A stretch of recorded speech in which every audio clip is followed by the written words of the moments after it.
See, I came up with hustlers. I came up with men like Eric Von Zip, Frankie B, my nigga. I always talk about Haitian Jack. Like when we went out, we was leaders, not bosses. I always tell people all the time when I hear people say they a boss, that's just a title, right? That means you just a boss. You got to be a leader. Do you lead the people, right? Yeah. So we lead the people.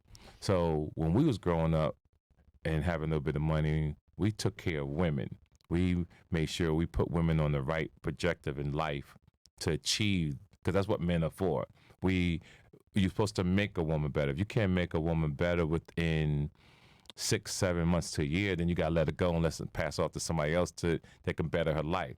But most men, you guys in your age group, y'all destroy women. You take from them. You get as much as you can from them, and then you tell her she ain't shit, and then she's affected for the rest of her life. And I meet these people. So now instead of me trying to have a good time with them, I got to be a motivational speaker. I got to be a captain saver. I got to be a therapist, right? to get this woman back on track. Because the men I hear today haven't had OGs like me to give them game. Yeah. They're thinking every woman is horrible. But I'm not saying you treat every woman good, but you have enough wisdom on this planet to know which woman has the character of what you want. You can't do that to everybody, right? Yeah, right. Sure. But if you know character, you're like, oh, I can rock with her. She's sweet. She got a life together. Let me do right by her. And that's what we have to start putting out in the universe instead of this nonsense and this confusion, to see that men was putting pills in a woman's drink. I'm like, what, your vocabulary ain't cold? There's a thing called sapiosexual, right? Yeah. That you seduce a woman by her mind because of conversation.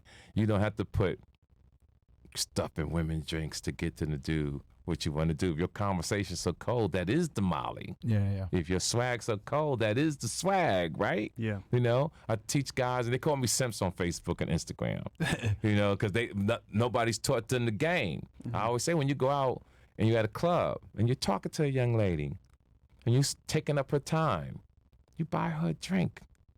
Say, excuse me, sister, what you drinking? You buy her a drink. You ain't got to stay there with her. You buy her a drink and you're going about your business.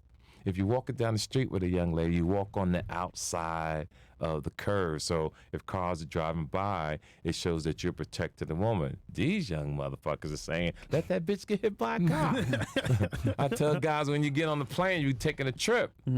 You're supposed to let the woman sit by the window. You sit on the outside to protect her. They call me a simp. Talk about, yo, I pay for a ticket too. I want to look out the window. I think the reason why they would say that is because, like, in your generation, like, women were actually women, right? They were feminine. They were docile. You would get that masculine energy to protect and provide and give that chivalry. Yes. But I would say, like, in today's day and age, with the way so many women are, how entitled they are, how masculine they are, etc., a lot of guys look at her like, she acts like a dude. Why am I even gonna, that is so true too, do something for her? So I see your perspective, but I also see the modern perspective, and I think it's because the gender lines are so blurred now that guys don't know that they need to be a man all the time, even if the chick is masculine. But that's why I was saying to you, right? So because I'm going to say something to you because you're my friend now. Okay. I want you to listen to comprehend. Not listen to reply. Okay. That's why I say character, know who to do it for. Of course. Right? Yep. Because there are women like that, but you don't do that for that woman. I agree. But if you see an opening that you can give that person knowledge, you say, you know what? May I make a suggestion? And you try to get a sister to try to start being soft. Yeah. Try to stop using profanity all the time. Start talking like a man. I was talking about that on stage the other night. Don't no man want to go to bed. The girl is beautiful, right? But you say, good night, baby. And she go, good night, bro. But the women don't want to hear it, right? Yeah. The women get mad. Oh, you ain't going to tell me how to talk and all that. No, baby, I just want you to be soft because we need you out here. And that's what I want men to start telling our sisters and our women. Chivalry is earned. Yes, come on, baby. We need you. We need you to be soft. I want to be a man for you. But TK, I'm not gonna lie, brother. I like the window seat. Hold on. You have a segment that I watch, actually. Men are the new women.